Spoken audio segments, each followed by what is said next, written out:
Assalamualaikum warahmatullahi wabarakatuh. Bismillahirrahmanirrahim. Alhamdulillahi rabbil alamin. Assalatu wassalamu ala asyrafil anbiya'i wal mursalin Sayyidina wa maulana Muhammadin wa ala alihi wa ashabihi wa man tabi'ahum bi ihsanin ila yaumiddin. Amma ba'du. Bismillah, mari kita lanjutkan lagi belajar kita.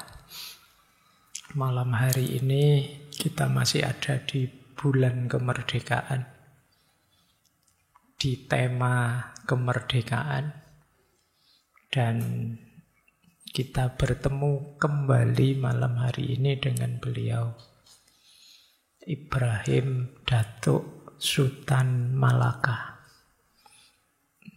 yang kita kenal dengan nama Tan Malaka. Dulu kita pernah membahas beliau, mungkin lebih fokus pada madilognya. Malam hari ini kita bahas di aspek gagasan beliau tentang merdeka 100%. Mungkin ada yang tanya, Pak, kok Tan Malaka sih, Pak, kok enggak tokoh yang lain? Ya kebetulan bulan ini siapnya itu aja ya. Dia tokoh yang lain insya Allah kapan-kapan. Dulu tentang merdeka kan kita sudah pernah membahas beberapa tokoh, termasuk dari Pak Karno juga sudah pernah tentang apa itu merdeka. Ya nanti pelan-pelan lah, wong yo ngajinya kan kita istiqomah terus. Silahkan saja teman-teman kalau ada yang request tema, tapi dituruti atau tidak, ya nunggu isyarat dari yang di atas.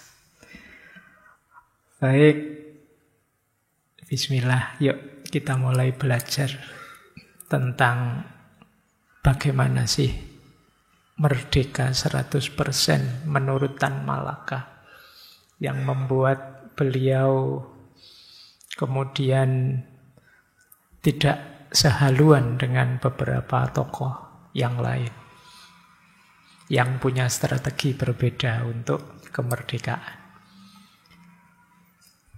Oke, bismillah, kita mulai. Ini sebelum masuk ke pikirannya ya, kita bolak-balik membahas tentang kebebasan dan kemerdekaan. Apalagi teman-teman ini yang muda-muda itu kan senang sekali kalau mendengar kata-kata bebas, merdeka. Kuncinya kemerdekaan itu sebenarnya ada di jiwa kita yang merdeka. Kalau jiwa kita tidak merdeka, situasi merdeka seperti apapun tidak akan efektif. Sekarang bahkan di dunia pendidikan sedang dicanangkan merdeka belajar. Oh, itu kalau tidak ada jiwa merdeka di balik kemerdekaan belajar itu ya jatuhnya nanti sama saja. Kalau jiwamu bukan jiwa merdeka, begitu kamu saya merdekakan, yang terjadi dua. Yang pertama kamu bingung, yang kedua kamu tanya saya, lah terus saya harus ngapain, Pak? Kenapa? Jiwamu belum merdeka. Jiwa yang merdeka itu isinya 4 ini cirinya. Yang pertama, self-awareness. Jiwa yang merdeka itu sadar tentang dirinya. Aku itu siapa? Ciriku bagaimana? Kesukaan, ketidaksukaanku apa? Bakatku apa? Aku tidak mampu apa? Itu kamu ngerti benar tentang dirimu. Aku ini ya mahasiswa, Kalau mahasiswa berarti aku dituntut ini itu, tidak boleh ini itu. Aku ini orang Indonesia, berarti aku hendaknya melakukan ini, jangan melakukan itu. Aku ini seorang Muslim, berarti aku harus melakukan ini, tidak melakukan itu. Itu namanya self-awareness. Jadi sadar diri, tahu diri. Ini sering saya jelaskan ya, istilah tahu diri ini di banyak momen. Ayo kita kenali diri kita, siapa aku baik dalam skala subjektif maupun skala objektif, bahkan dalam skala universal. Ya tidak mungkin kita merdeka kalau kita tidak tahu siapa kita. Orang bisa merdeka itu kan dia bisa melakukan sesuatu sesuai dengan kenyataan dirinya. Baik. Yang pertama ya, jadi belajar itu penting. Khususnya belajar mengenali diri kita. Makanya minggu lalu kita belajar tentang Erich Fromm, tentang bagaimana sih banyak orang kok tidak sadar kebebasannya, malah lari dari kebebasannya. Karena dia tidak kenal dirinya, sehingga tergantung pada orang lain. Yang kedua, jiwa yang merdeka adalah jiwa yang self-respect. Jiwa yang menghargai dirinya, menerima dirinya, meskipun dia tahu ada kekurangan-kekurangan, kelemahan-kelemahan. Ini namanya self-respect. Jadi yang tadi kalian pelajari, siapa aku, ciriku bagaimana, yang harus aku lakukan apa, yang jangan aku lakukan apa, itu terus kita hargai. Ya banyak kan hari ini orang yang tidak menghargai dirinya, tidak menghargai lingkungannya, tidak menghargai rumahnya, tidak menghargai bangsanya, tidak menghargai negaranya. Akan berat. Kenapa? Karena kalau minggu lalu ada istilah kita itu memerlukan keberakaran. Kita itu bisa berakar kalau kita self-respect. Kita menghargai keberadaan kita, tempat di mana kita berada, situasi di mana kita hidup. Nah, sekarang mulai banyak narasi-narasi yang menurut saya nadanya pesimis. Nadanya mungkin karena kekecewaan, nadanya tidak percaya diri, merasa bahwa salah saya hidup di Indonesia ini, salah saya, itu banyak begitu. Dasar warga Konoha, warga Wakanda, itu kan kamu. Jadi iya ada banyak masalah di kita, ada banyak problem. Tapi tidak berarti kemudian kita tidak respect pada diri kita sendiri, juga lingkungan dan akar kita. Yaitu jadi amanat tugas kita bersama-sama untuk menyelesaikannya. Jadi itu yang kedua ya, hargai dirimu. Orang merdeka itu ya dia akan menikmati keberadaan dirinya. Yang ketiga, self-reliance. Self-reliance itu mandiri. Dia bisa bersandar pada dirinya sendiri. Percuma kalian teriak-teriak merdeka-merdeka, tapi kalian punya banyak ketergantungan pada yang lain. Jadi mandirilah. Jadilah kalian, ya kalau memang ada urusan ketergantungan, kalian yang digantungilah. Jangan kalian yang gantung. Mandirilah, selesaikan masalahmu, selesaikan problemmu. Kamu bisa mengatasi segala yang harus kalian selesaikan sendiri. Semakin kamu mandiri, semakin kamu bisa merdeka. Tapi kalau jiwamu, jiwa ingin dilayani, jiwa ingin diberi, jiwa ingin diatur, ya berarti kalian tidak mandiri. Mandirilah. Itu cirinya merdeka. Dan yang terakhir tentu saja self-confidence. Percaya diri bahwa saya mampu, saya bisa. Mungkin perlu ikhtiar ini, usaha itu, upaya ini itu. Sehingga Saya bisa mandiri, tapi pasti saya bisa kok. Begitu kamu pesimis, merasa tidak bisa, 3 yang awal itu tidak ada gunanya. Begitu kamu minder, ya tidak ada gunanya bahwa kamu hebat, tidak ada gunanya bahwa kamu menghargai dirimu, tidak ada gunanya segala kesadaranmu tadi. Wong 3 yang atas itu kan jadi bekalmu untuk mengupgrade hidup. Jadi ini kunci ya. Kita perlu jiwa yang merdeka. Mumpung ini bulan kemerdekaan. Ayo kamu cek dirimu ada di level mana. Sejauh mana kamu sadar diri, tahu diri. Sejauh mana kamu menghargai, menghormati dirimu. Sejauh mana engkau bisa mandiri dan sejauh mana engkau percaya pada dirimu. Ini menentukan kemerdekaanmu. Nah, awalnya ini sekarang kita masuk ke beliau Ibrahim Tan Malaka. Riwayat hidup saya skip ya. Yus pokoknya beliau kelahiran 1897. Meninggalnya 1949. Pahlawan nasional, tidak usah khawatir.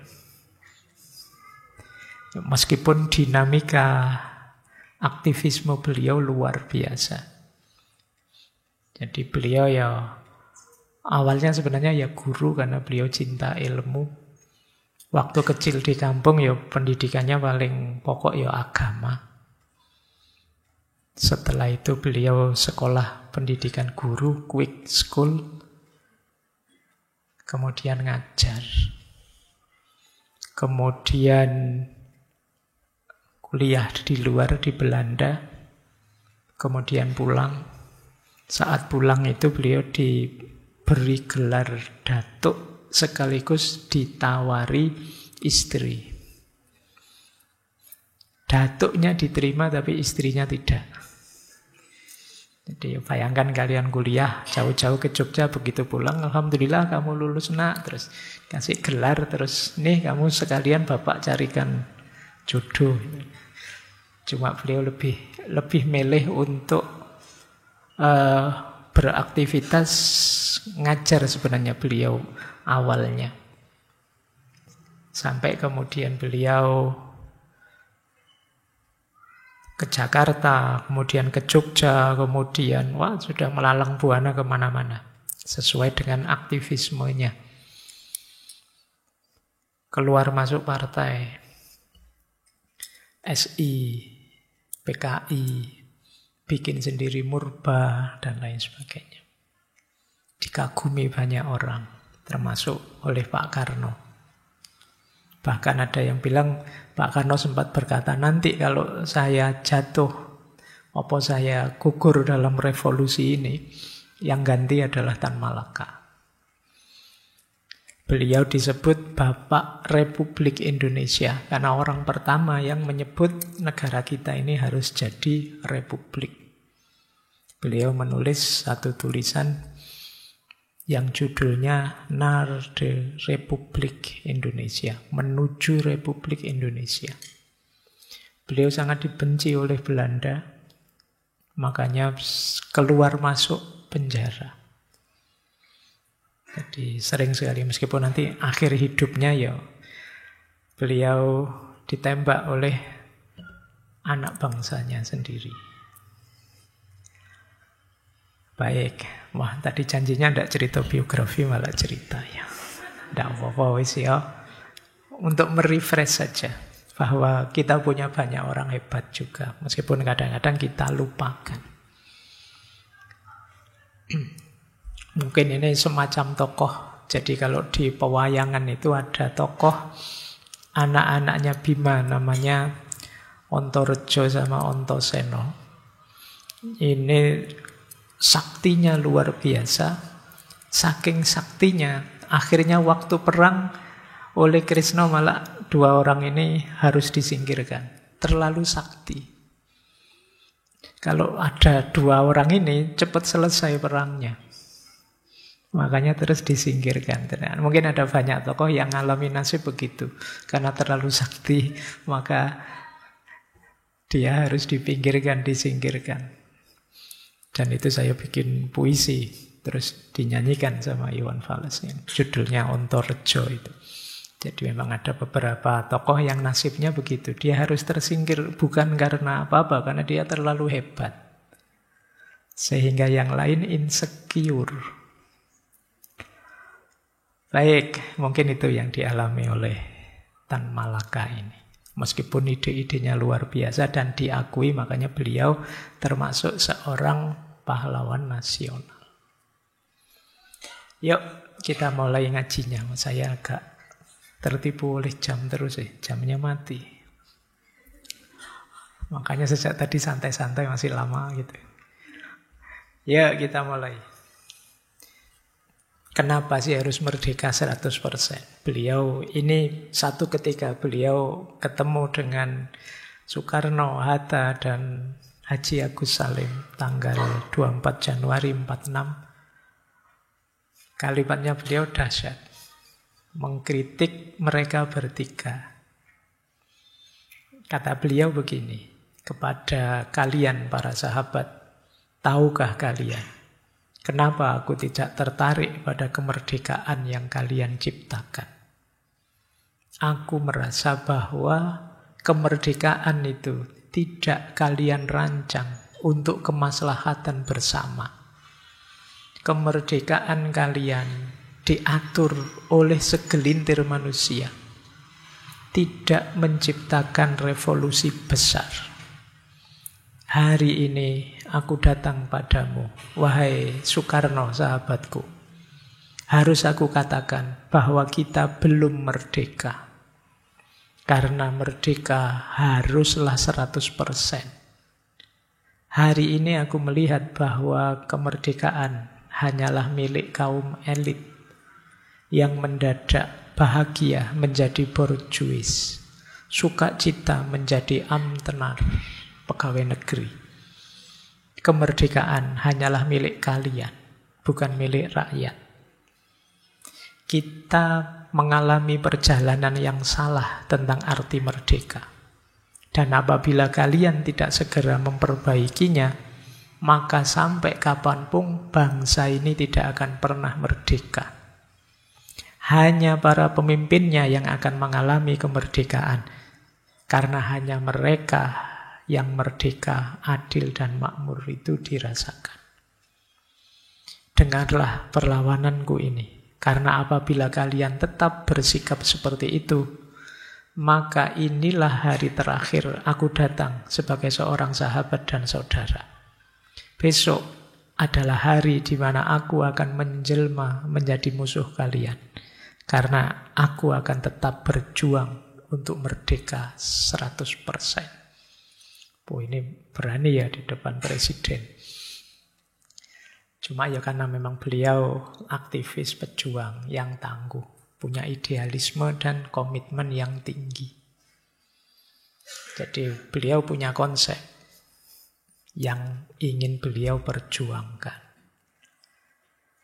Baik, malam hari ini materi kita tentang merdeka 100% mungkin kita ambil banyak dari salah satu tulisan beliau yang beliau tulis setelah menyaksikan pertempuran di Surabaya.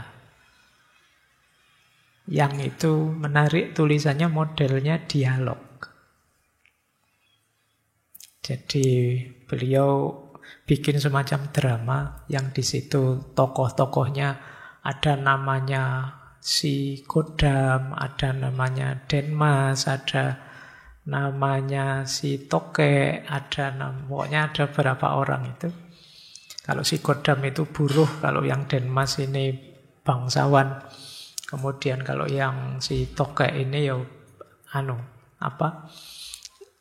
pedagang. Toke biasanya kan Tionghoa. Kemudian ada lagi intelektual. Yang intelektual dikasih nama si apal. Intelektual kan biasanya apalan ilmu nih. Jadi ini orang-orang ini berdialog. Ada satu lagi, petani. Yang petani itu pakai nama si pacul. Nah, dialognya menarik, cuma ya ndak mungkin saya baca semua. Nanti saya jadinya baca cerpen drama nanti ya. Kita ambil ide-idenya, meskipun nanti beberapa akan saya bacakan. Baik, kita lihat ya. Yang pertama, beliau mengkategorikan 3 jenis penjajahan yang bisa saja sampai hari ini kita masih terjajah. Yang pertama, jenis penjajahan atau imperialisme yang terang-terangan ngerampok.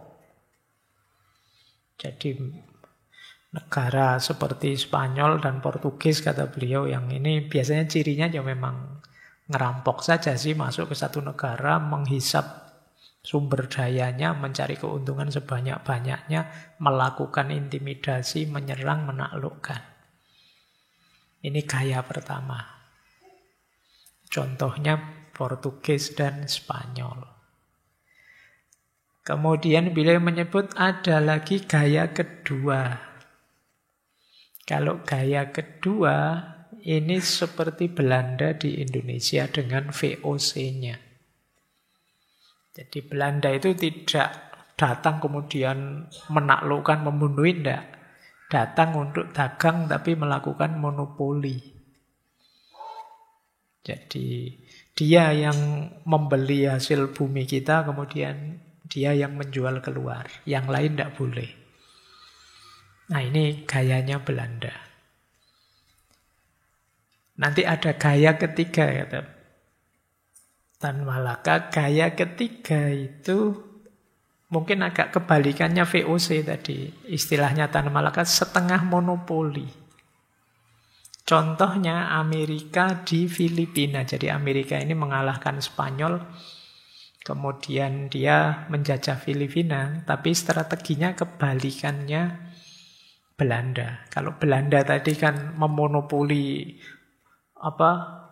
hasil bumi Indonesia terus dijual keluar. Kalau Amerika itu justru produk-produk dia dibawa ke Filipina. Orang Filipina harus mengkonsumsi yang dibawa oleh Amerika ke sana, sehingga produksi lokal terus kalah. Karena yang dibawa ke sana dikasih harga sangat murah, yang produk lokal terus jadi sangat mahal. Ini istilahnya Tan Malaka, setengah monopoli, tapi yo pahit akhirnya. Yo sama-sama pahit, wong dijajah ya. Jadi ini 3 gaya penjajahan kalau kita tidak waspada. Kalau yang pertama, yo mestilah kita, kalau ada yang gaya Portugis atau Spanyol, gampang mendeteksinya, kan perang lah. Siapa yang kuat dia yang menang. Kalau yang kedua, kalau kita tidak hati-hati, yo jatuhnya yo ketergantungan pada akhirnya. Jadi kita melarat luar biasa karena satu-satunya jalur untuk menjual yo ke penjajah. Apalagi yang gaya Amerika di Filipina itu ya. Karena harus produknya mereka yang masuk, yang harus dibeli ya. Akhirnya usaha lokal mati. Nah, ini belajar dari sini nanti Tan Malaka merumuskan konsep merdeka 100% bidang ekonomi.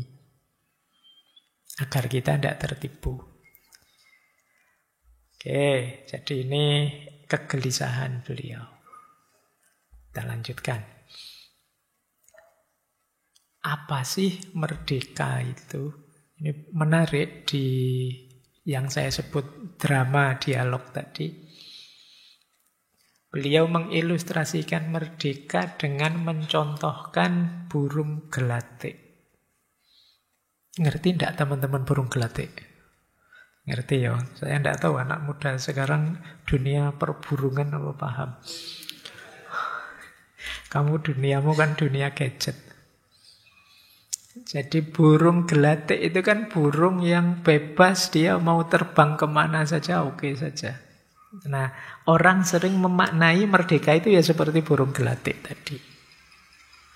Padahal kata Tan Malaka masih belum luas itu. Jangan dikira burung gelatik yang bisa bebas terbang itu dia nyaman, dia senang. Dia juga banyak was-was. Kenapa? Musuhnya juga banyak. Ada kucing, ada manusia, ada yang burung elang yang sewaktu-waktu bisa makan dia. Maka tidak cukup dia bebas ngapain saja, dia harus juga hidup dalam satu sistem lingkungan sosial masyarakat yang melindungi dia dalam kebebasannya.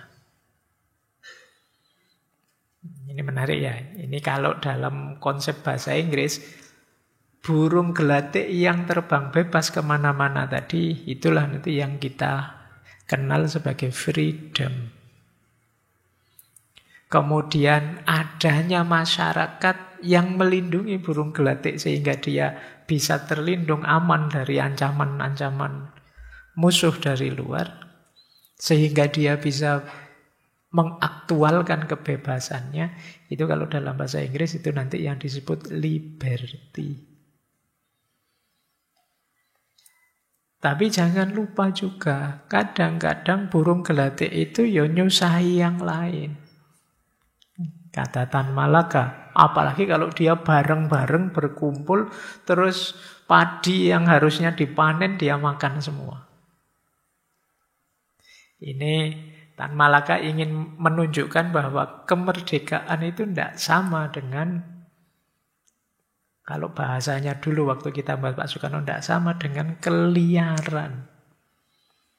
Sesuka hati, seneng-seneng meskipun nabrak haknya orang lain. Jadi jangan dikira dia bebas terbang kemana-mana itu terus berarti ya itulah hakikatnya, ndak. Dia juga perlu naungan sosial yang nanti kita kenal liberty. Kemudian dia juga ndak boleh nabrak haknya orang lain. Karena apa? Ya karena orang lain juga punya hak. Misalnya kalian ke sini, Pak. Kan saya bebas toh, Pak. Misalnya ndak pakai baju, hanya pakai kaos oblong saja misalnya. Iya sih mungkin kebebasanmu itu, tapi kalau teman-teman di sekitarmu nutup hidung semua, terus mereka ndak konsentrasi belajar, ya kamu makan haknya orang lain. Jadi jangan dikira kemerdekaan itu sekedar bahwa kalian bisa mengaktualkan, mewujudkan keinginanmu, tapi kamu juga harus waspada, jangan sampai nabrak haknya orang lain. Makanya kan kadang-kadang suka-suka saya tuh mau nyetel musik keras-keras misalnya. Wong yo alat-alat saya, telinga-telinga saya juga, kemudian kesukaan saya. Bahwa yang lain terganggu bukan urusan saya. Kalau tidak mau terganggu ya pergi saja. Kan kita sering pakai logika seperti ini. Ya tidak bisa begitu kalau kata Tan Malaka. Merdeka ya harusnya juga menghargai haknya orang lain. Makanya beliau punya kalimat, kemerdekaan yang merampas dan kemerdekaan yang liar itu terus gunanya apa untuk kemanusiaan? Wong tadi kita merdeka itu demi menjamin yang manusia tetap jadi manusia. Lah kok terus liar? Ya berarti justru nabrak nilai-nilai kemanusiaan. Jadi ini di dialog tadi itu menjelaskan makna merdeka itu detailnya seperti ini. Baik, kita lanjutkan ya. Makanya terus dilanjutkan. Loh kalau merdeka itu seperti itu, berarti merdeka itu juga berarti tidak boleh suka-suka kita sendiri, tidak peduli haknya atau keinginan orang lain. Lah terus siapa yang bisa membatasi haknya orang lain? Lah terus siapa yang bisa ngerem kita agar tidak nabrak haknya orang lain? Di situ terus beliau punya teori, harusnya seperti kalau cerita-cerita zaman dulu, yang bisa ngerem kita, membatasi kita, melarang-larang kita agar tidak melakukan ini, melakukan itu, biar tidak menyusahkan yang lain, ya pemimpin. Kalau zaman dulu ya raja. Tapi syaratnya, beliau panjang lebar ngomong syarat pemimpin di sesi yang dulu Tan Malaka ada itu. Ringkesnya pemimpin itu harus adil, harus bijaksana, harus berani, gagah perkasa. Raja kan begitu, gagah perkasa itu maksudnya berwibawa. Jadi, yo kalian kalau milih pemimpin, kalau bisa nyari yang seperti ini. Jadi adil, bijaksana, berani, dan berwibawa. Kalau ada. Ya, yo kan yo mesti kalau ada. Karena yo ndak gampang nyari orang dengan kualifikasi seperti ini. Lah kalau ndak ada, kan itu makanya beliau terus tanya, lah kalau ndak ada yang seperti itu, sebenarnya belakangan kemudian orang sadar, ya memang kalau diletakkan beban untuk menata, untuk ngerem, untuk ngatur orang hanya pada satu orang, ya berat. Ndak gampang lah, kalau orangnya ini yang langgar, yang hukum sopo terusan. Akhirnya terus, kalau begitu yang ngatur harusnya jangan orang. Ya sudah, kita bikin aturan, kita bikin undang-undang yang ngatur kita semua. Dialah yang punya kuasa tertinggi. Itulah hari ini yang kita sebut konstitusi. Loh, lah terus siapa yang bikin konstitusi? Karena dia yang menguasai kita semua kan tentunya siapa kemudian yang bikin? Ya tentu saja nanti jawabannya Tan Malaka di dialognya tadi ya rakyat. Atau yang mewakilinya. Kenapa harus ada wakil? Ya karena jumlahnya sangat banyak. Nah kalau semuanya ikut andil, tidak pakai sistem perwakilan, apa ya mungkin? Nah ini saat itu. Oke ya, jadi ini makna merdeka.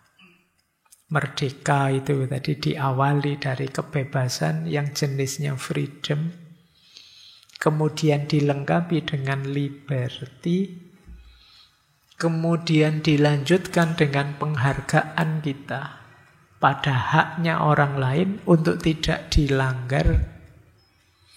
Berarti perlu yang mengatur. Kalau ada sih bisa diatur orang yang sangat hebat, yang adil, yang bijaksana, yang perkasa, yang berani. Kalau tidak ada, ya aturan itulah yang punya kuasa untuk ngatur kita.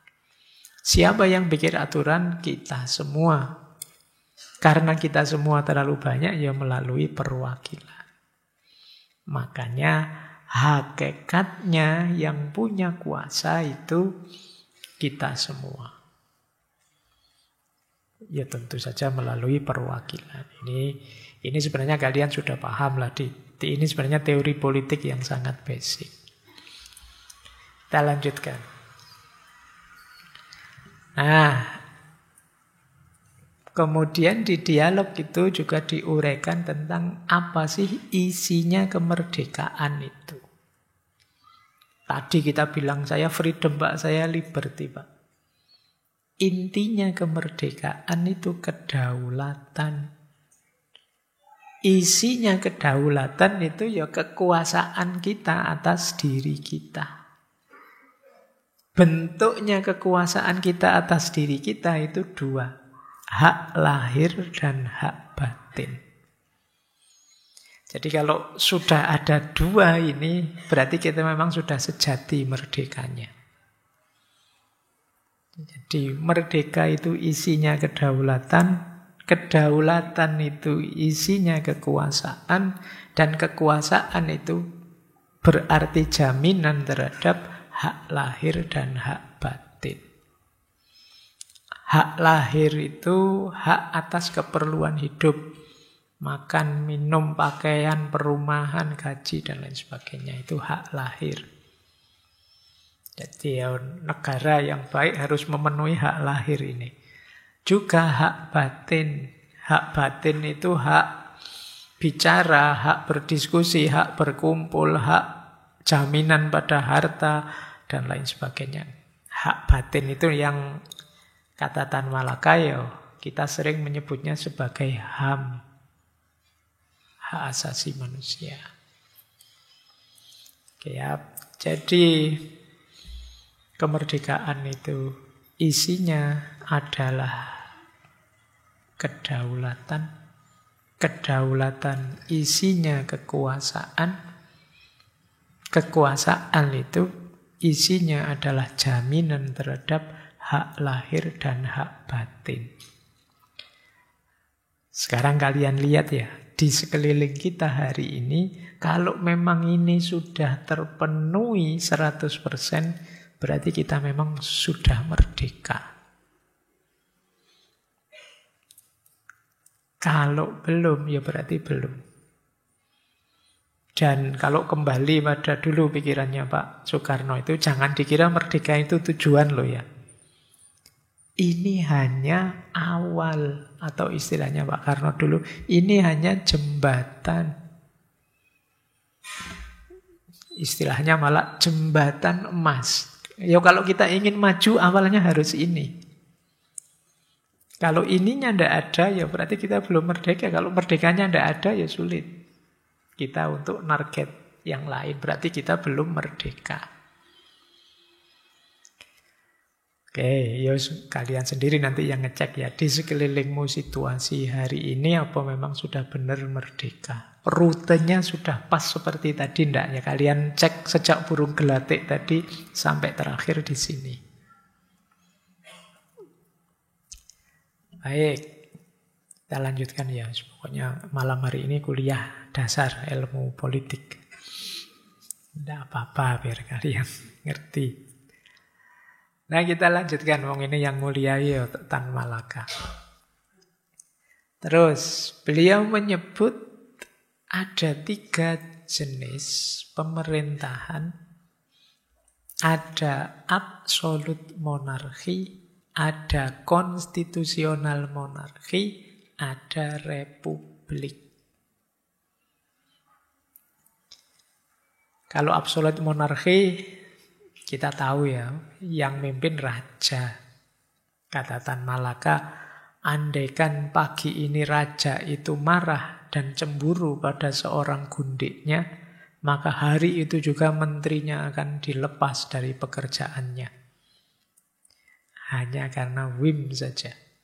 Atau karena girang gembira mendapatkan selir yang cantik dan molek, maka fulan yang tidak tahu apa-apa tentang urusan negara akan diangkat jadi menteri.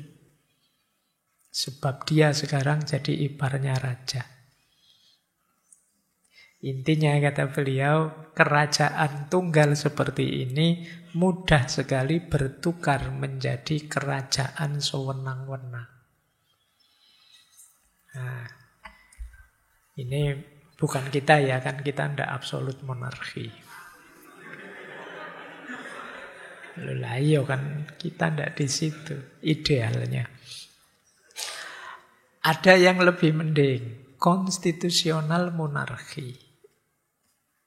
Ini mungkin contoh yang dicontohkan di Inggris. Ada raja sih, tapi kekuasaan raja dibatasi oleh undang-undang. Undang-undangnya dibikin oleh rakyat. Undang-undangnya tidak boleh diubah-ubah oleh siapapun. Nah, yang berkuasa ya memang undang-undang. Raja itu cuma simbol saja, lambang yang mempersatukan. Tapi terus dikritik oleh Tan Malaka, terus ngapain? Lambangnya sangat mahal. Bukankah rakyat harus memikul semua ongkos raja dan keluarganya yang sebenarnya tidak ngapa-ngapain? Nah, ini namanya konstitusional monarki. Jadi ya benar sih ada raja, cuma rajanya kan hanya simbol saja ya yang tetap berdaulat konstitusinya. Tapi kan negara keluar banyak untuk raja, kata Tan Malaka. Lah terus buat apa? Maka menurut beliau, yang paling ideal memang republik. Jadi yang fokusnya pada rakyat, ya wis memang pasrahkan sepenuhnya pada undang-undang konstitusi. Kemudian dijalankan oleh presiden dan para menterinya. Ada sidang pusat, sidang daerah, juga ada mahkamah tertinggi. Inilah kenapa nanti beliau menulis menuju Republik Indonesia. Pokoknya Indonesia harus jadi republik. Meskipun beliau menyebut meskipun sudah republik kadang-kadang ada macam-macam juga. Beliau menyebut ada republik aristokrat, ada republik plutokratis, ada republik demokratis. Kalau republik aristokrat, sih istilahnya republik, tapi yang berkuasa itu saja, kelompok ningrat yang itu saja. Itu beliau mencontohkan seperti Republik Sparta di Yunani dulu. Jadi memang sistemnya republik. Tapi hanya bangsawan-bangsawan tertentu saja yang bisa berkuasa. Nanti ada plutokratis. Kalau yang plutokratis itu hanya yang punya duit saja yang berkuasa. Hartawan yang bisa berkuasa. Jadi kalau yang pertama yang darah biru, yang ningrat, yang kedua yang punya uang. Yang ketiga yang demokratis. Ini yang sejati. Yaitu mirip, dulu pernah kita belajar Pak Hatta juga, beliau punya konsep ada bangsawan cap ningrat, ada bangsawan cap intelek, ada bangsawan cap rakyat. Jadi kebangsaan cap ningrat itu orang-orang yang merasa lebih bahwa saya darah biru loh, saya bangsawan loh, saya orang penting loh. Ini bangsawan cap ningrat. Jadi kebangsaan yang cap ningrat. Ada kebangsaan yang cap intelek. Kebangsaan cap intelek itu orang-orang pinter, para ahli yang merasa bahwa saya lebih pinter dari yang lain, harusnya saya yang ngatur. Yang lain dengerin saja, ini loh yang paling benar yang dari saya. Ini namanya kebangsaan cap intelek. Orang pinter yang minta dilayani. Nanti ada kebangsaan cap rakyat. Nah, macam-macam ternyata sama-sama republiknya kebangsaannya macam-macam. Oke, kalau kalian kira-kira ada di mana? Rakyat meskipun suaramu tidak pernah didengar. Apa kamu pernah bersuara? Oke, jadi ini republik ya. Republik macam-macam, jenis pemerintahan macam-macam. Yang penting pada intinya, kata Tan Malaka, menurut dasar republik harusnya kedaulatan di tangan rakyat pada undang-undang yang dibikin oleh wakil rakyat.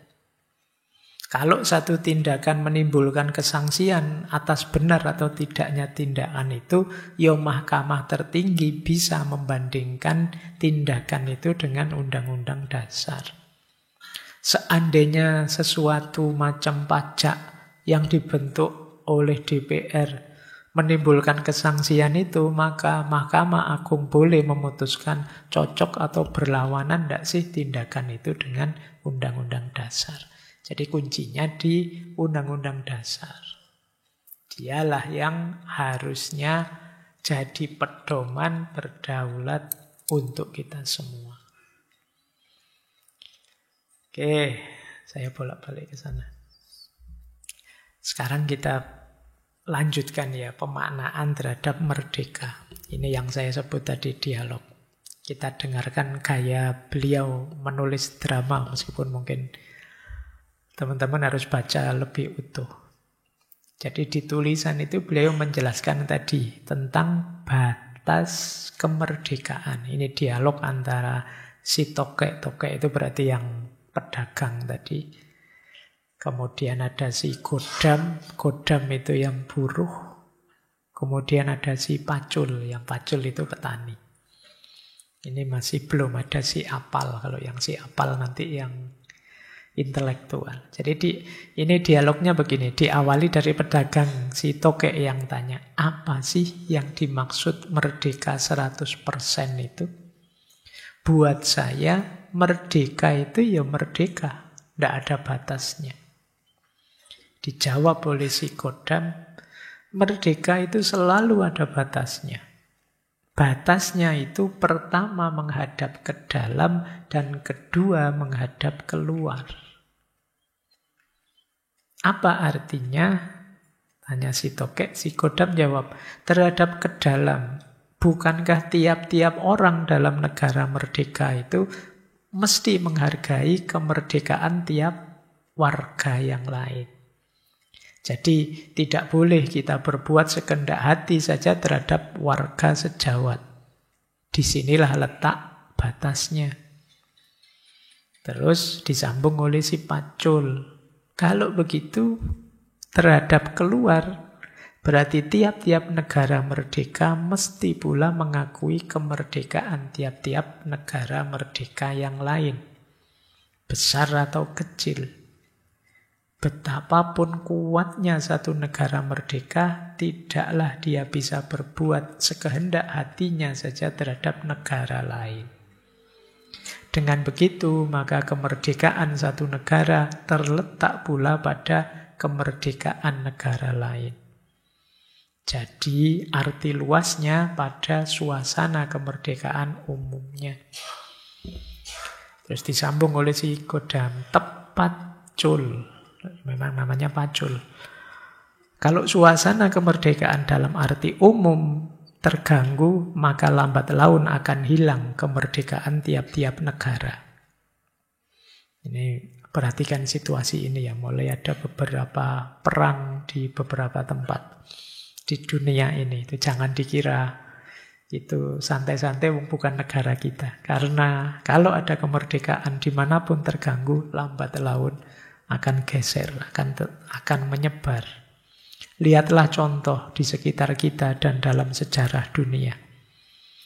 Berapapun kuat satu negara merdeka, yang memperkosa kemerdekaan negara lain akhirnya akan jatuh juga. Kalau disambung oleh si tokek, kalau satu negara merdeka mesti menghargai kemerdekaan negara lain, tentu satu warga negara merdeka mesti pula menghormati warga negara lain sebagai tamunya, bukankah begitu? Sebenarnya memang begitu. Di sana teranglah sudah bahwa kemerdekaan manusia itu mengandung perdamaian buat seluruh manusia. Perdamaian itulah dasar kemakmuran, dan akhirnya kemakmuran itulah yang menjadi dasar kemerdekaan. Jadi ada keterkaitan antara kemerdekaan, perdamaian, dan kemakmuran. Kalau tadi ternyata kita belum merdeka, kemungkinan ya sulit untuk damai. Kalau kita belum damai, ya sulit untuk membangun, sulit untuk makmur. Makanya tadi disebut kemerdekaan itu jembatan, bahkan jembatan emas. Meskipun kita nanti harus sadar batasnya. Batasnya apa? Ada ke dalam, ada keluar. Kalau ke dalam ya menghargai hak-hak saudara-saudara kita sebangsa. Kalau keluar ya menghargai hak bangsa lain. Jadi ini batasnya kemerdekaan. Jadi merdeka 100% itu bukan berarti aku bebas ngapain saja. Tidak ada batasnya, ada. Justru kalau kita abai dengan batas, kita tidak akan ketemu kemerdekaan. Kalau misalnya ada bangsa kok tidak menghargai kemerdekaan bangsa yang lain, ya akhirnya semuanya tidak akan ketemu perdamaian. Kalau tidak ada perdamaian, tidak akan ada kemakmuran. Ini batasnya kemerdekaan. Lanjut. Nah, ini menarik. Beliau banyak bahas aspek ekonomi. Tentang investasi dan modal asing. Tidak boleh baper ya bacanya. Ini lagi-lagi tadi si Pacul, si Tokek, si Godam. Dialog tentang modal asing. Ini agak saya potong karena tulisannya panjang. Kata si Pacul begini, berarti kapital asing itu, modal asing itu, kalau ditanam begitu saja di satu negara merdeka, bisa mengacaukan politik negara merdeka itu. Bisa mengadu domba sebagian penduduk terhadap bagian lain dari penduduk negara itu juga. Terus ditanya oleh si Tokek, yang pedagang tadi, berarti kita tidak perlu kapital asing.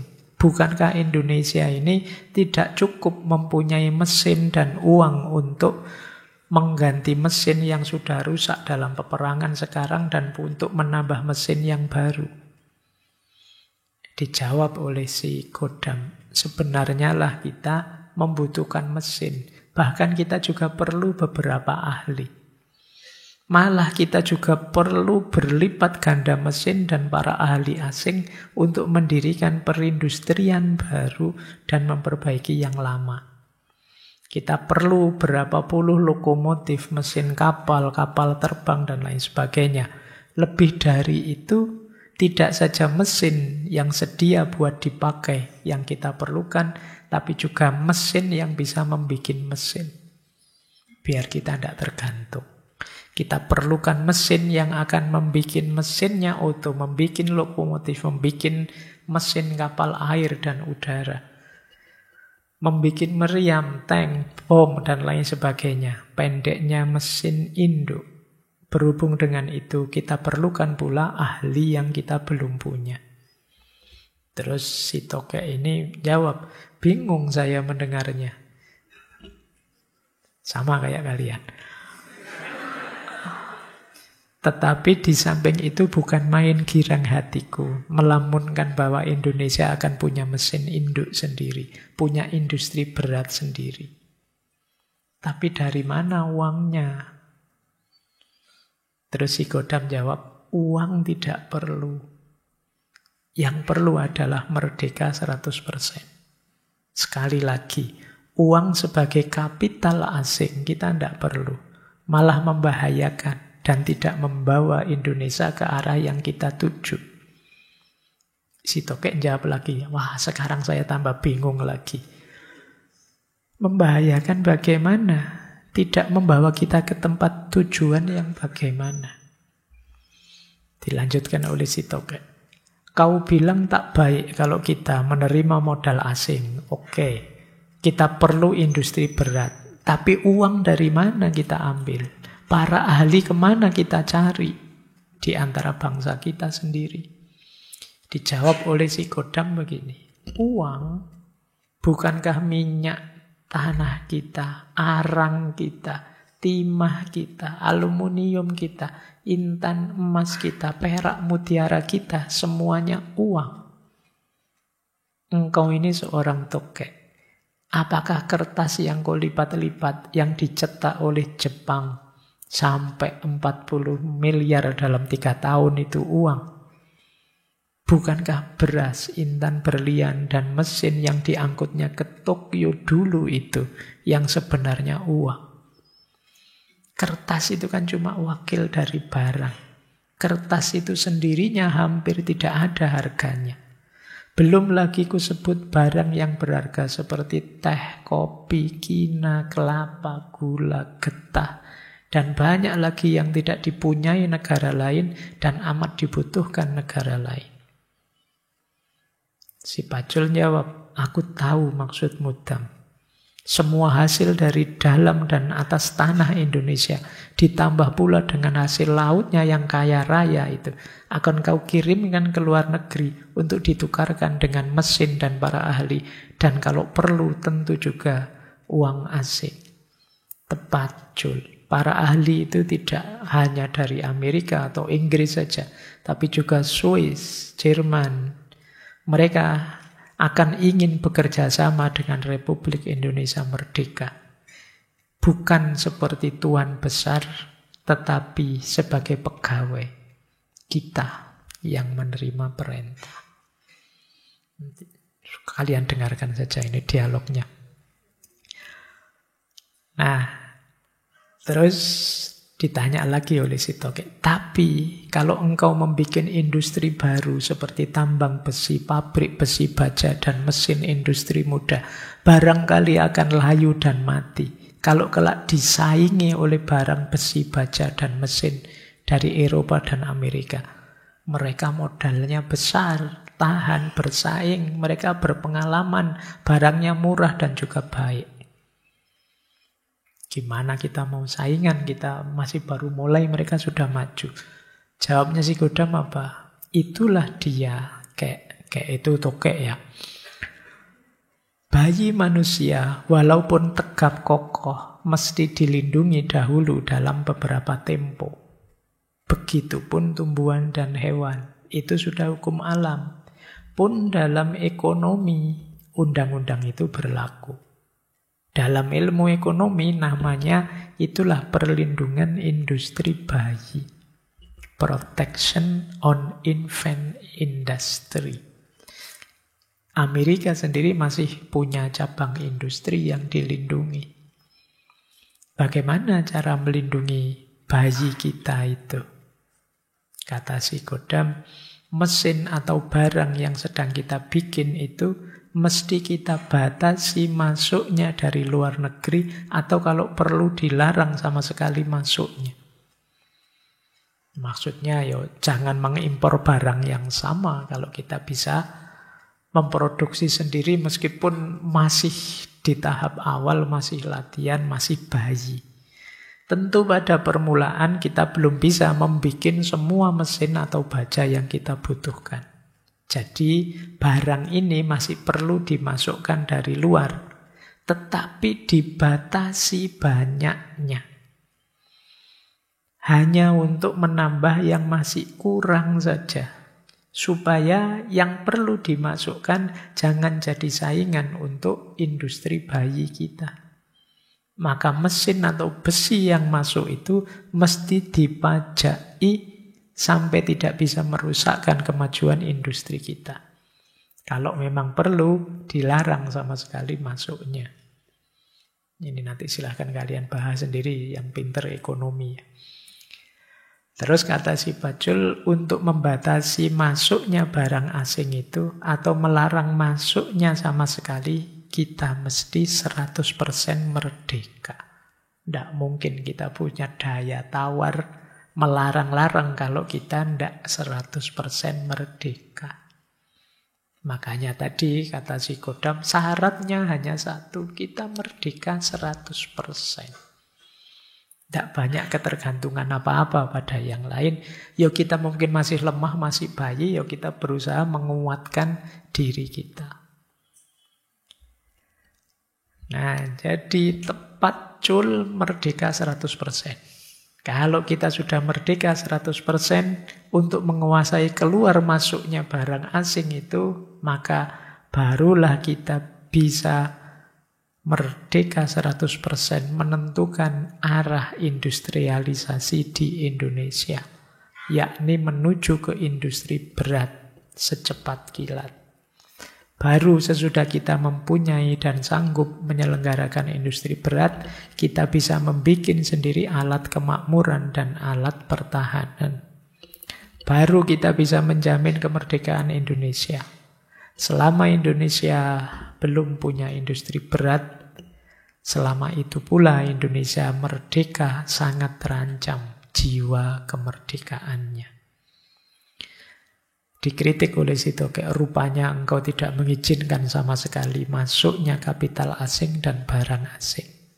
Dijawab oleh si Godam, barang asing bisa masuk dan akan tetap bisa masuk, tetapi harapanku sampai hari kiamat Semoga kita makin makmur, makin membutuhkan barang asing, yakni hasil istimewa negara asing. Boleh saja modal asing ditanam di sini, asalkan tidak membahayakan perindustrian, kemakmuran, dan pertahanan kemerdekaan kita. Jadi yang pertama-tama itu. Kuncinya yang menjadi ukuran buat semua-mua ini. Saya tidak tahu bahasa Indonesianya. Memang tulisannya semua-mua. Jadi yang menjadi ukuran buat semua-mua itu adalah rakyat Indonesia jangan terancam kemerdekaan dan kemakmurannya. Kuncinya di situ sebenarnya. Bangsa tamu tetap aman dan makmur. Lama-kelamaan dengan jalan yang cocok dengan undang-undang dan adat istiadat Indonesia, bangsa tamu mungkin saja lebur jadi rakyat Indonesia yang taat, setia kepada negara rakyat dan undang-undang Indonesia. Baik, ya enggak usah tanya ya bangsa tamunya siapa. Intinya kemakmuran kita rakyat Indonesia ini yang jadi fokusnya Tan Malaka selalu di situ. Maka beliau bilang begini, revolusi Indonesia mau tidak mau terpaksa harus mengambil tindakan ekonomi dan sosial serentak dengan tindakan merebut dan membela kemerdekaan 100%. Revolusi kemerdekaan Indonesia tidak bisa diselesaikan dengan dibungkus revolusi nasional saja. Perang kemerdekaan Indonesia harus diisi dengan jaminan sosial dan ekonomi sekaligus. Jadi tidak hanya perang fisik, tapi juga fokus ke sosial dan ekonomi. Tetapi jika pemerintah Indonesia kembali dipegang oleh kaki tangan kapitalis asing, walaupun bangsa Indonesia sendiri kaki tangannya tadi, dan 100% perusahaan modern berada di tangan kapitalis asing, seperti di zaman Hindia Belanda, maka revolusi nasional itu berarti membatalkan proklamasi dan kemerdekaan nasional dan mengembalikan kapitalisme dan imperialisme internasional. Jadi kalau kita masih sangat tergantung dari luar, ya sebenarnya penjajahan kembali lagi. Meskipun mungkin tidak seperti zaman dulu. Dan ini berarti membatalkan amanat proklamasi dan kemerdekaan nasional. Padahal pada tanggal 17 Agustus 1945, rakyat Indonesia sudah menetapkan hendak merdeka dan memutuskan semua macam belenggu yang diikat oleh bangsa asing kepadanya. Inilah sebenarnya merdeka 100%. Terus, ini juga sangat dikritik oleh Tan Malaka. Loh sebenarnya teori-teori dan idealisme tinggi itu bermunculan banyak pada zaman itu, tidak hanya dari Tan Malaka. Tapi kenapa sih kok bangsa ini rasanya sulit sekali maju? Kalau di dialog itu orang-orang seperti si Godam tadi yang begitu pinter, begitu kritis, meskipun dari kalangan buruh, seandainya nyalon kok mesti kalah ya. Sederhananya kan itu. Orang-orang hebat, berkualitas kok tidak bisa nyalon. Kalau nyalon kok mesti kalah. Nah terus ditanya oleh si Pacul, sebabnya apa Dam kok begitu?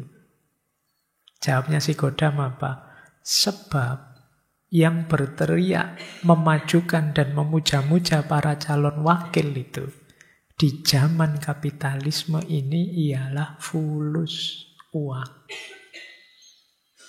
Siapa yang bisa mengirimkan propagandis, tukang kampanye ke kota-kota dan ke semua pelosok?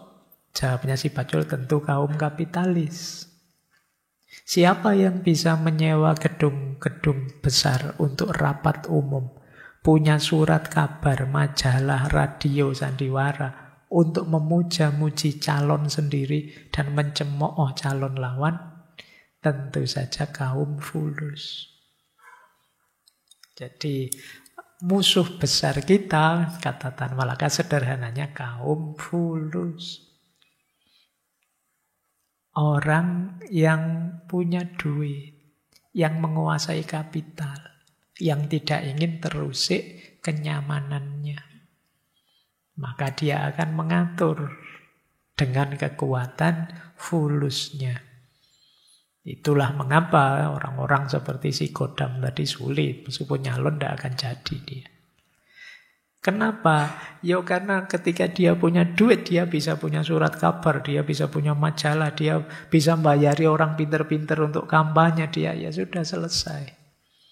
Sementara sehebat apapun kalau tidak punya uang, ya tidak bisa, tidak punya juru kampanye.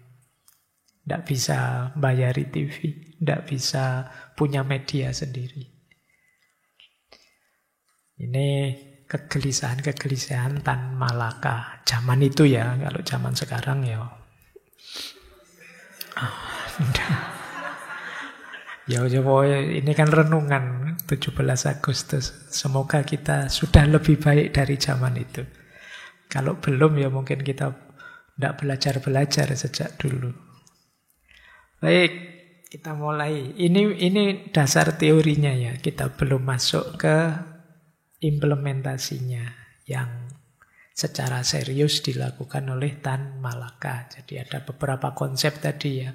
Ada konsep ekonomi, hubungan internasional, termasuk hakikat dan kedaulatan hidup bernegara. Sekarang kita lihat apa yang dilakukan oleh Tan Malaka untuk merdeka 100%. Yang pertama, beliau sangat anti dengan diplomasi. Bagi beliau strategi diplomasi itu kurang efektif. Jadi, kenapa? Ya itu tadi. Dengan diplomasi, kita justru kehilangan banyak. Jadi kita bernegosiasi dengan orang yang sudah menjajah kita. Jadi Tan Malaka mengkritik orang-orang yang strateginya kita kadang menyebutnya istilah kooperasi. Jadi strategi kerjasama rundingan. Ya kan kita ada banyak perundingan itu. Perundingan Linggarjati lah, Renville lah, dan lain sebagainya. Yang hasilnya justru kita kehilangan banyak. Orang-orang yang berdiplomasi itu istilah beliau inlanders alat. Jadi kaki tangan imperialis. Pribumi tapi jadi alatnya para penjajah. Logikanya Tan Malaka sederhana. Kata beliau, kalau ada maling masuk rumahmu, ya diusir. Kalau perlu dipukul. Lah kok malah diajak rundingan? Kok diajak membahas terus berapa banyak yang jatahmu, berapa banyak yang jatahku. Lah kan dia maling. Kalau ada maling ya diusir sampai dia pergi. Total. Kalau tidak mau ya dipukul bila perlu. Tapi kok terus malah diplomasi, berunding. Terus minta kompensasi ini, kompensasi itu. Itu yang dikritik oleh Tan Malaka. Makanya tadi kalimat yang paling awal waktu ketemu Bung Karno, Bung Hatta tadi kan agak keras, agak pedas. Ya kalau masih seperti itu ya sudah. Ini mungkin hari terakhir aku ketemu sebagai sahabatmu. Besok kita musuhan. Karena kita beda haluan, beda jalur. Nah, oke. Jadi beliau menganggap strategi yang dilakukan oleh banyak tokoh itu tidak pas. Harusnya tidak begitu. Melawan penjajah, ya diusir itu saja titik. Ya perundingan di antara kita, tidak kita dengan mereka. Kalau perlu ya dipukul. Nanti beliau nulis strategi-strategi perlawanan ketika kita di pihak yang lemah. Makanya beliau nulis buku yang aksi massa itu. Gimana sih caranya melakukan pemogokan, caranya melakukan demonstrasi, caranya melakukan unjuk rasa yang efektif. Baik, jadi rumus pertama. Jadi beliau ingin merdeka 100% tanpa harus kompromi-kompromi. Yang kedua, kalau ini mengkritik kita semua lewat Madilognya. Jadi kalau Madilog ini perjuangan epistemologi. Kenapa sih kok susah sekali membangkitkan orang Indonesia itu? Cara nalarnya keliru. Cara berpikirnya kurang pas. Jadi susah maju. Kebanyakan kita mikirnya ya bau-bau klenik, bau khurafat, bau-bau hantu-hantuan kayak kalian sekarang kan itu kan begitu. Jadi asik sekali kalau membahas itu. Fenomena apapun dibaca dengan sudut pandang yang begitu. Sementara dunia ini sedang berlomba-lomba teknologi. Sampai hari ini AI luar biasa, ya kita masih sibuk dengan pocong, kuntilanak. Ya, kita kuat di situ, makanya dikritik oleh Tan Malaka. Ketika beliau nulis Madilog materialisme, dialektika dan logika. Yuk berawal dari yang konkret, yang nyata, yang materi. Hidup nyata kita ini loh, ayo diurusi. Kemudian dialektika perjalanan hidup. Bagaimana pertemuan antar materi yang boleh sebut dialektika. Kemudian ya hidup yang logis dengan logika. Di situ nanti kita bisa lebih taktis, lebih strategis untuk merancang kemajuan. Jadi kalau hanya mengandalkan yang supranatural, yang gaib-gaib, bukan berarti keliru, tapi ini kita sedang perjuangan untuk merubah situasi konkret hidup kita. Disitulah beliau nulis Madilog. Jadi ini kalau dalam bahasa yang lain ini perjuangan epistemologi. Kalau nalar kita nalar inferior, cara berpikirnya pasif, permisif, yang gaib, ya sudah. Sulit kita maju.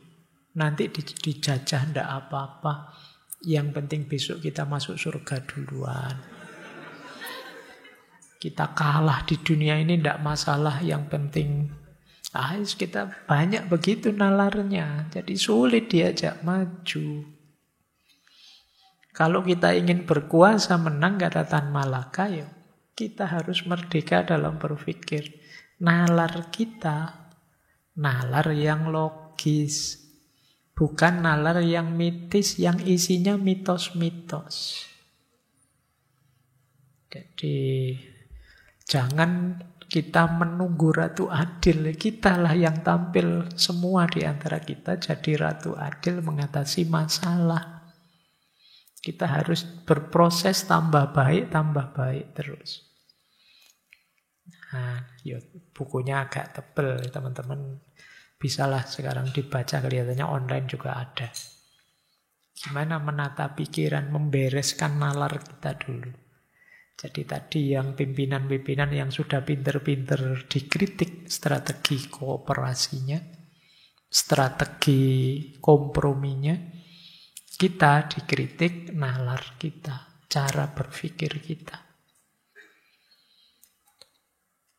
Ya misalnya, wah ini cuacanya sekarang dingin sekali ya. Oh itu kalau bagi nalar-nalar mitis itu mungkin ya pikirannya ini mungkin Nyai Roro Kidul sedang mantu ya. Atau sedang mesti arahnya ke situ. Padahal itu bisa dibaca secara ilmiah dengan teori tertentu, secara rasional. Tapi banyak di antara kita yang mikirnya begitu. Kalau lihat warung kok rame gitu, wah itu pesugihan ya ampuh banget. Nanti temenmu dapat pacar, kamu bilang, wah itu mesti pengasihan itu. Gitu. Pikirannya mesti gitu terus. Arahnya ke mistik-mistik. Baik. Ya kadang-kadang kan gitu. Kita tidak pakai logika. Nanti ada laptop rusak ya digebrak-gebrak, didoain, diapain. Bismillah, semoga nyala. Di-Fatihai, auzubillah, semoga bisa gitu. Ya dicek sekelirunya apa, errornya di mana, kan begitu. Baik, ini ikhtiar kedua. Saya tidak tahu sukses atau tidak ya beliau di ikhtiar yang kedua ini. Ingin mengubah mindset kita lebih ilmiah, lebih rasional untuk membangun. Tidak lagi terjebak dalam mitos-mitos. Ikhtiar ketiga. Beliau nanti mendirikan partai, namanya Partai Murba, meskipun tidak sukses. Untuk menghidupkan idealismenya. Murba itu ya sebenarnya istilah diambil dari zaman Singosari. Beliau melihat di naskah cerita-cerita Ken Arok zaman Singosari ada istilah Murba. Murba itu artinya rakyat jelata. Nah istilah ini beliau pakai tapi sebagai singkatan. Murba adalah musyawarah rakyat banyak. Makanya beliau punya partai Murba. Cuma ya itu tadi tidak terlalu sukses karena sudah complicated situasi politiknya. Ada tarian macam-macam. Beliau juga jatuh bangun. Beliau itu awalnya di SI, terus geser ke SI yang merah, terus di PKI, terus jadi ketuanya, terus keluar, dibenci malahan sama orang PKI, dan naik turun karir politiknya, sampai kemudian mendirikan sendiri Partai Murba ini. Sebenarnya idealisme beliau, ya beliau ingin mempertemukan pendekatan sosialis yang dipopulerkan oleh PKI dengan yang agama yang religius seperti yang ada di syarikat Islam. Cuma ya itu tadi, kalah pamor dengan tokoh-tokoh yang lain partai ini. Ini ikhtiar kedua. Beliau dikenal ideologinya namanya Murbaisme. Lanjut. Ikhtiar yang ketiga. Ini dilakukan di tahun 1946. Membuat satu kelompok namanya Persatuan Perjuangan. Beliau mempelopori kumpulan dari 141 organisasi politik, ya Laskar, ya termasuk Masumi, termasuk PNI, untuk mengkritik pemerintahannya Perdana Menteri Syahrir saat itu. Yo di sini nanti ada Jenderal Sudirman juga dan lain-lain masuk ke sana. Nah saat itu kumpulan ini mengajukan pernyataan yang nanti dikenal sebagai minimum program. Program minimum untuk mengatasi situasi yang gawat darurat pada saat itu. Ini istilahnya Persatuan Perjuangan. Apa yang dituntut minimum program ada 7. Yang pertama menuntut pengakuan merdeka 100%. Sudah tidak usah runding-rundingan lagi. Pokoknya Belanda dan dunia harus ngaku, harus menerima Indonesia merdeka. Tidak usah pakai syarat. Ini namanya menuntut pengakuan merdeka 100%. Yang kedua, pemerintahan rakyat. Pemerintahan rakyat itu pemerintahan republik tadi. Dasarnya tata pemerintahan termasuk undang-undang yang dibikin adalah kepentingan dan kemauan rakyat. Tidak sekedar elit-elitnya. Karena mungkin di antara keprihatinannya Tan Malaka itu seperti yang disampaikan di awal tadi, beliau gelisah ini melihat ini kemerdekaan ini rasanya kok elit sekali ya. Hanya orang-orang tertentu rasanya yang menguasai dan memiliki. Muncul banyak kelompok-kelompok borjuis yang baru. Nah, beliau gelisah dengan ini, makanya mengajukan proposal ini tetap harus kita kembalikan spiritnya kedaulatan adanya di rakyat. Ya memang sebenarnya ya di banyak tokoh yang lain juga pandangan seperti ini ada. Formatnya yang beda-beda. Jadi kalau teman-teman baca sejarahnya para tokoh, para founding fathers itu kan sering beda pendapat, beda gagasan, beda ide. Dengan dasar yang sama yaitu cintanya pada Indonesia. Sehingga kadang-kadang ya sampai konflik, sampai tabrakan. Tapi awalnya adalah keinginan untuk bangsanya, untuk negaranya. Termasuk Tan Malaka tadi dengan Soekarno. Kemudian yang ketiga, tentara rakyat. Jadi tentara rakyat itu tentara yang melayani rakyat untuk kepentingan rakyat. Jadi bukan yang sekedar memenuhi perintahnya atasannya atau melayani pemerintahnya. Itu yang ketiga. Yang keempat, menyelenggarakan tawanan Eropa dan melucuti senjata Jepang. Ini kan di antara tokoh-tokoh saat itu masih maju mundur. Lah ini harta rampasan perang, senjata-senjata yang pegang siapa? Jepang ini tawanannya, terus siapa yang harus ngurusi itu. Jadi sampai akhirnya kemudian Belanda masuk lagi, ada agresi-agresi dan lain sebagainya. Padahal sejak awal Tan Malaka dan kawan sudah itu tawanan, ya tawanan kita, senjatanya kita lucuti. Tapi ya tarian-tarian saat itu agak maju mundur. Termasuk menyita hak dan miliknya musuh, aset-asetnya para penjajah itu ya sudah harusnya kita ambil saja untuk kepentingan nasional, termasuk perusahaan dan juga pertanian. Jadi ini program minimum istilah beliau. Jadi hanya 7 sih sebenarnya, tapi ya ini urgent sebelum nanti berlanjut merancang ke yang lebih detail, pembangunan yang lebih jauh. Ya meskipun ya lagi-lagi karena situasi dinamika politik saat itu, ya perjuangan-perjuangan ini kurang sukses. Kita lanjutkan. Masih ada lagi. Beliau menyebar brosur yang dikenal sebagai Gerpolek, Gerakan Politik Ekonomi. Ya isinya yang kita sebut sebagian besar tadi beliau rangkum di brosur ini. Termasuk yang tentang politik, hubungan dengan bangsa lain, dan lain sebagainya. Di Gerpolek ini Tan Malaka membagi kemerdekaan Indonesia itu ada 2 fase. Yang pertama musim jaya bertempur, dan yang kedua musim runtuh berdiplomasi. Sebelumnya kita gagah karena bertempur. Tapi kemudian kita runtuh karena berdiplomasi.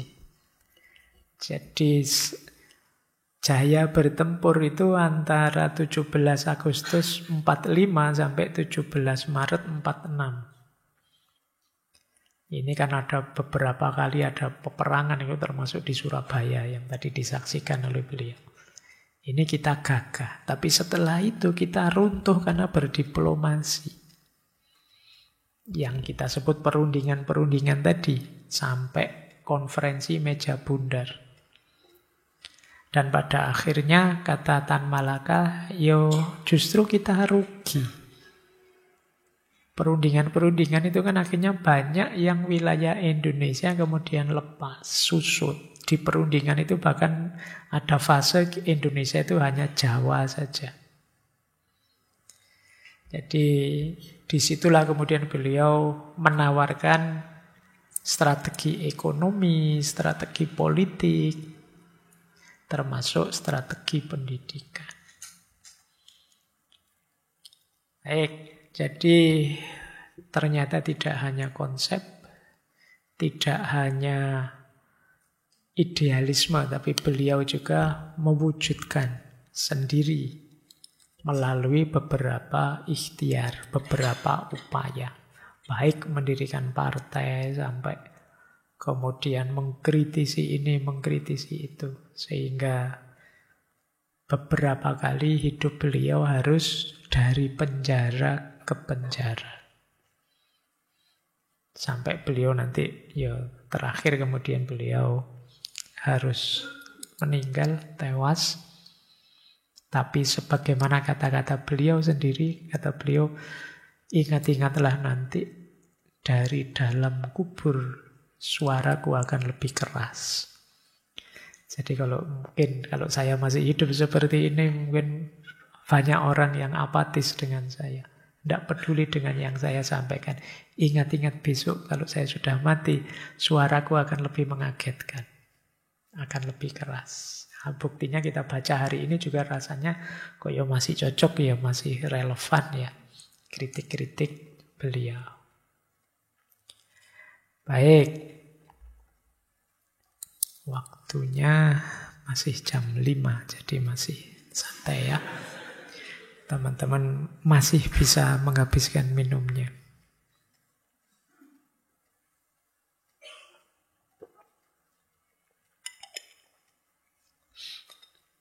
Oke, kita lanjutkan dengan beberapa quote ya. Ini untuk teman-teman, ini ngaji filsafatnya sekarang. Kalau tadi kan sudah cerita Tan Malakanya dengan gagasan-gagasan beliau. Ada gagasan quote-quote beliau yang menurut saya penting untuk teman-teman yang malam hari ini hadir. Yang pertama, ini pesan beliau. Bila kaum muda yang telah belajar di sekolah kemudian menganggap dirinya terlalu tinggi dan pintar untuk melebur dengan masyarakat yang bekerja dengan cangkul dan hanya memiliki cita-cita sederhana, maka lebih baik pendidikan itu tidak diberikan. Jadi kalian pemuda-pemuda yang beruntung menurut saya tahu sebagian besar mahasiswa. Kalau dari fasilitas pendidikan yang kalian miliki, keistimewaan ilmumu, kemudian kalian merasa tinggi, kalian menuntut untuk dilayani, untuk dihormati, kalian menganggap orang lain yang tidak setinggi kalian pendidikannya, orang yang hanya sibuk di sawah kerja, cari uang pontang-panting sebagai rendah, dan kalian yang tinggi, kata Tan Malaka, mending kalian tidak usah kuliah, tidak usah jadi mahasiswa. Buat apa? Orang tuamu membiayaimu.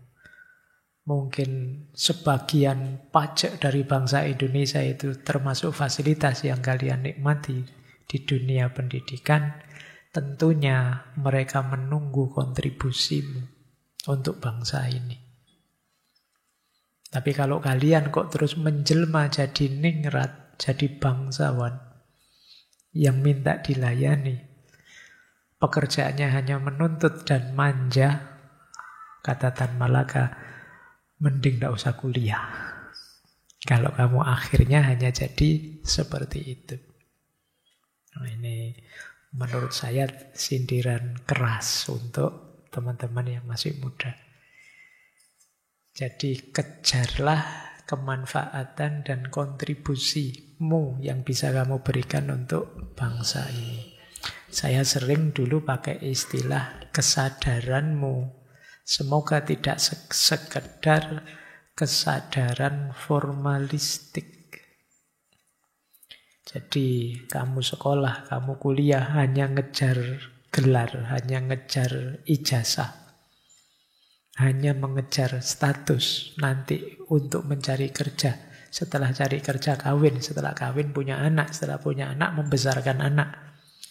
Terus anakmu nanti juga begitu. Loh, kalau semuanya begitu, bagaimana bangsa ini bisa upgrade? Maka orientasikanlah fasilitas pendidikan yang kalian dapat tidak sekedar sebagai sarana untuk membuat kalian meningkat, memuncak, berkualitas, tapi juga kalian harus bertanya, apa yang bisa aku berikan pada yang ada di sekelilingku. Jadi, ya langsung atau tidak, ya tidak hanya orang tuamu, ya mungkin rakyat Indonesia ini ikut membiayaimu. Jangan dikira fasilitas-fasilitas pemerintah itu ya dari mereka, ya tetap dari rakyat, sumbernya pajak.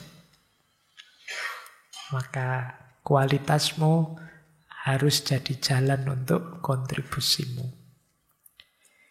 Ini kritiknya Tan Malaka.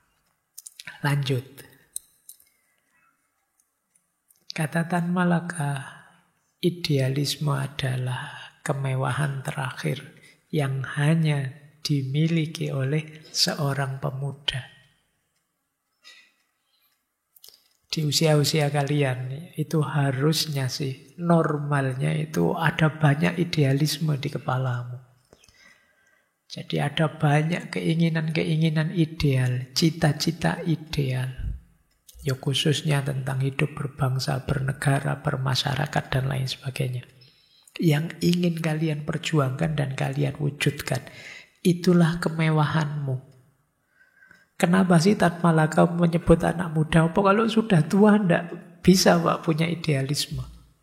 Ya mungkin saja, tapi biasanya kalau sudah tua pikirannya macam-macam. Sudah mikir istri, mikir anak, sudah banyak yang dipikirkan. Makanya kadang-kadang kalian kaget ya, ini orang ini zaman mudanya vokalnya luar biasa idealisme. Sekarang kok jadi kayak gini ya? Iya memang usianya sudah beda. Makanya di levelmu harusnya masih sibuk dengan idealisme-idealisme. Ya meskipun saya tahu hari ini distraksinya banyak, yang menggodamu banyak, kalian terlanjur tahu banyak hal mengasihkan selain idealisme, sehingga kalian larut di situ. Entah itu HP, entah itu slot, entah itu kopi, entah itu iya. Bukan gitu. Ayolah punya idealisme kalian. Kalian harus punya cita-cita bangsa ini harusnya seperti apa. Kalau kalian tidak punya itu, eman-eman masa mudamu. Karena hari inilah kamu bisa leluasa mencita-citakan apa saja. Karena nanti kalau tua, seperti saya bilang tadi, sandungannya banyak. Baik, ini sindiran yang kedua. Pokoknya terakhir ini untuk nyerang kalian. Saya carikan yang tajam-tajam dari Tan Malaka. Terus, nah, kata Tan Malaka, sebetulnya cara mendapatkan hasil itulah yang lebih penting daripada hasil itu sendiri. Jadi, kata Tan Malaka, ayolah, mumpung masih muda, kita masih punya banyak kekuatan, banyak daya, plus idealisme tadi. Lakukan yang terbaik yang kita bisa. Jadi, lakukan yang kita mampu. Tidak apa-apa hasilnya tidak seperti bayangan. Pak, saya sudah melakukan ini, itu kadang-kadang ya demo segala, tapi ya tidak merubah keadaan, tidak apa-apa. Kenapa? Kata Tan Malaka, bukan hasil yang lebih penting, tapi caranya atau prosesnya. Kadang-kadang mungkin yang kita lakukan itu sepele sekali dan mungkin sama sekali tidak ngefek. Tapi setidaknya menunjukkan kepedulian kita, keberpihakan kita, dan lain sebagainya. Mungkin kadang-kadang kalau teman-teman, wah saya pingin mengkritik ini, mengkritik itu, tapi apa suara saya didengar ya? Apa efektif dan lain sebagainya. Kalau versi ini berarti ya, sampaikan saja. Didengar atau tidak ya monggo saja. Paling tidak kalian sudah menegaskan komitmenmu dan di mana kamu berdiri. Kalau dalam cerita tasawuf kan itu ada, meskipun saya tidak tahu validitasnya, yang misalnya waktu Nabi Ibrahim dibakar, itu kan terus ada burung pipit yang kecil, yang itu terus ngambil air dengan paruhnya, terus gayanya dia menolong Nabi Ibrahim waktu dibakar. Dikasih air cerit gitu, terus dia nyari air lagi cerit, itu diketawain sama temannya. Kamu itu mikir apa ndak sih? Api sebesar itu, kok kamu hanya pakai setetes air dari paruhmu? Apa ada gunanya yang kamu lakukan itu? Jawabannya burung pipit kecil itu tadi apa? Mungkin saja ndak ada gunanya, tapi dengan saya melakukan ini, saya sedang menegaskan posisi saya. Bahwa saya ada di pihaknya Nabi Ibrahim. Dan itulah yang diridhoi oleh Allah. Nah, itu gayanya burung pipit tadi. Jadi teman-teman tidak harus kemudian, Pak saya sudah melakukan ini, tapi Indonesia ini, orang se-Indonesia ini memang susah. Lah ngapain kamu mikir orang se-Indonesia? Yes, yang penting dalam ring jangkauanmu kamu bisa melakukan apa, ya lakukan saja. Saya pingin sih Pak menyampaikan lewat Instagram saya, tapi follower saya cuma 7 Pak. Itu pun siapa yang baca, siapa yang dengar, ya sudahlah, sampaikan saja. Kalau kamu yakin dan mantap bahwa itu sesuatu yang baik, yang bermanfaat, yang benar. Seperti apapun komentar dan sambutannya orang, jangan sampai jadi beban hatimu. Yang penting kelegaanmu bahwa kamu sudah melakukan dan memberikan yang terbaik yang kamu mampu. Baik. Satu lagi untuk menyerang kalian. Ini kalimat yang juga tajam dari beliau. Padi itu tumbuh tidak berisik. Kalau berisik dia tidak bisa tumbuh. Ini mengkritik sebagian besar kita yang biasanya lebih ngejar hebohnya, ramenya. Jadi ini semacam mengkritik kedangkalan. Sering kali kita melakukan banyak hal tidak penting, tidak perlu. Tapi secara heboh. Sehingga yang penting-penting terlewatkan. Untuk teman-teman yang muda, padi tumbuh tidak berisik ini, menurut saya, wanti-wanti dari beliau pada anak-anak muda, untuk asahlah dulu kemampuanmu, kapasitasmu. Sedalam mungkin, secanggih mungkin, setinggi mungkin, dan sabarlah dalam proses itu. Mungkin memang pahit karena kamu tidak terkenal, karena kamu tidak dikenali orang, tidak dilihat orang, tidak apa-apa. Ini memang masih ikhtiar, masih upaya meningkatkan kualitas dirimu. Hari ini banyak terjadi anak-anak muda yang kesusu ingin terkenal. Sementara dia belum terlalu matang. Padahal dia berpotensi eman-eman. Tidak apa-apa kamu asah dulu dirimu. Sampai berkualitas. Sampai siapa tahu nanti justru orang yang mencarimu. Bukan kamu yang mencari like dan jempol dari orang lain. Dan tidak apa-apa, tidak disambut orang lain, tidak dirame-ramekan sama orang lain, asalkan kamu tumbuh jadi lebih hebat karena padi tumbuh tidak berisik.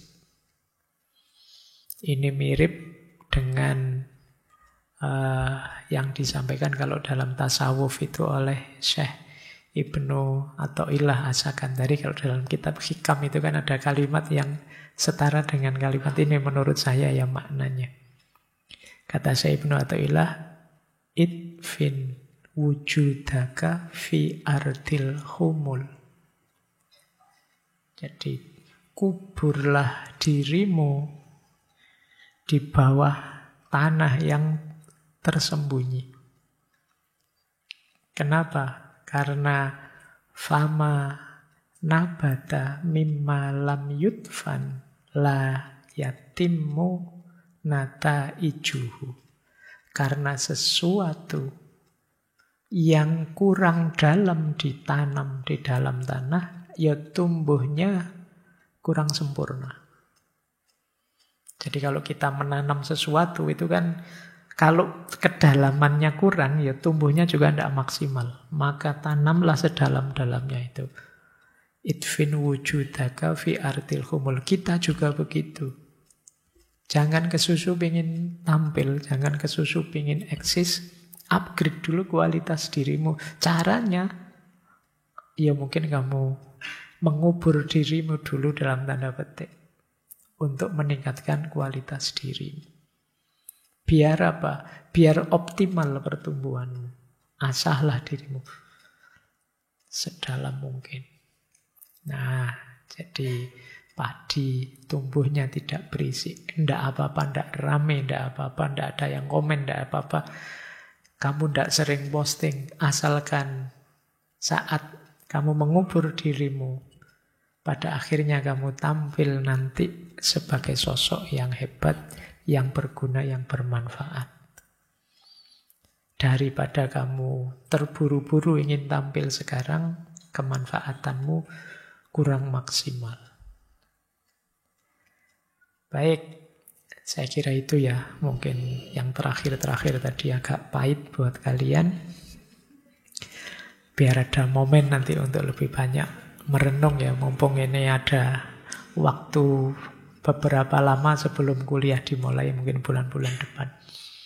Kalian mulai menata diri seperti tadi yang saya sampaikan di awal ya. Mulai merancang bagaimana kalian bisa mengenal diri, self-awareness, menghargai dirimu, self-respect, menata dirimu sehingga bisa mandiri, bisa kuat, bisa hebat. Self-reliance, dan pada akhirnya menghadapi hidup ini dengan self-confident. Semakin banyak orang-orang seperti ini, akan punya banyak pasukan hebat. Seperti seorang Tan Malaka. Oke, saya kira itu untuk malam hari ini. Insya Allah minggu depan kita lanjutkan lagi di pembahasan kemerdekaan, kebebasan yang agak berbeda orientasinya. Pemaknaannya kita belajar tentang bebas dari yang dikenal, dari Krishnamurti. Saya akhiri sekian, kurang lebihnya mohon maaf. Wallahul muwaffiq, wallahu a'lamu bissawab. Wassalamualaikum warahmatullahi wabarakatuh.